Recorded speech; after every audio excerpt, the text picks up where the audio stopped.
নাকি আমি ভাইয়ের সাথে কথা বলবো?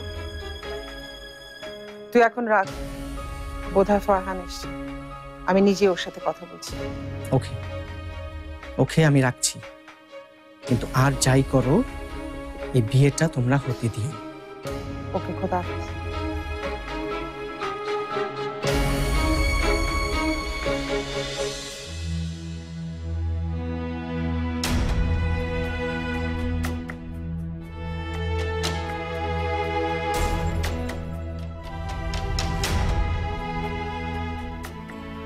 ফারহান, মা কফি।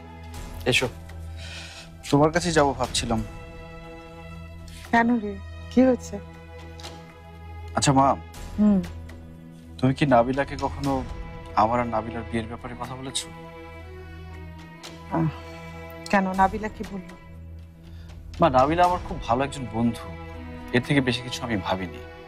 হঠাৎ সে আজকে বললো সে নাকি আমাকে ভালোবাসে।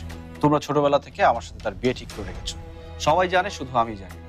বাহ বাবা, এটা সত্যি আমি আর তোর খালামণি চেয়েছি যে তোর আর নাবিলার বিয়ে হলে ভালো হয়, কিন্তু আমি কখনোই তোর বাবার মতো আমার মতামত তোর উপর চাপিয়ে দেব না। আমি কখনো বলবো না তুই নাবিলাকে বিয়ে কর, এটা একান্ত তোর সিদ্ধান্ত। সিদ্ধান্ত?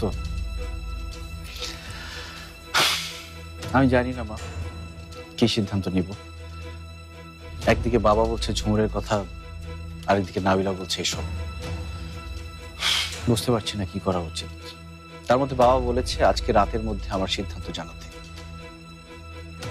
তোর বাবা ভাইজানের ভালোবাসায় একেবারে অন্ধ হয়ে গেছে। চারপাশে কি ঘটছে কি হচ্ছে কিচ্ছু তার চোখে পড়ছে না। আমি বুঝতেই পারছি না তোর মতামত, তোর স্বপ্ন, তোর ইচ্ছা, এগুলোকে উনি কেন প্রাধান্য দিচ্ছেন না। আমি তোর বাবাকে এরকম কখনো দেখিনি। তুই কি, তোর কোনো পছন্দ আছে? না মা, আমি কারো কাছে কমিটেড না, কিন্তু ঝুমুরকে, মা আমি ঝুমুরকে বিয়ের কথা ভাবতে পারি না। ঝুমুর অন্য জগতের মানুষ, আমি এক জগতের মানুষ, ওর সাথে এটা ভাবা সম্ভব না মা। তোর কি নাবিলাকে পছন্দ?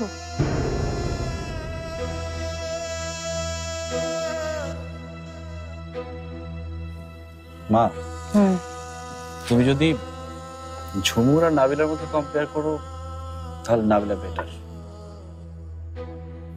কিন্তু নাবিলাকে আমি শুধু বন্ধু হিসেবে দেখেছি, খুব ভালো বন্ধু। ওর সাথে আমার ভালো আন্ডারস্ট্যান্ডিং আছে, কিন্তু এর থেকে বেশি কিছু আমি ভাবিনি। ওকে কবে কোথায় কখন কি বলেছি সেটা ধরে বসে আছে। আমি বুঝতে পারছি না বাবাকে কি বলবো, কি বলা উচিত। আচ্ছা মা, তুমি তো আমাকে বাবার থেকে অনেক বেশি বুঝো।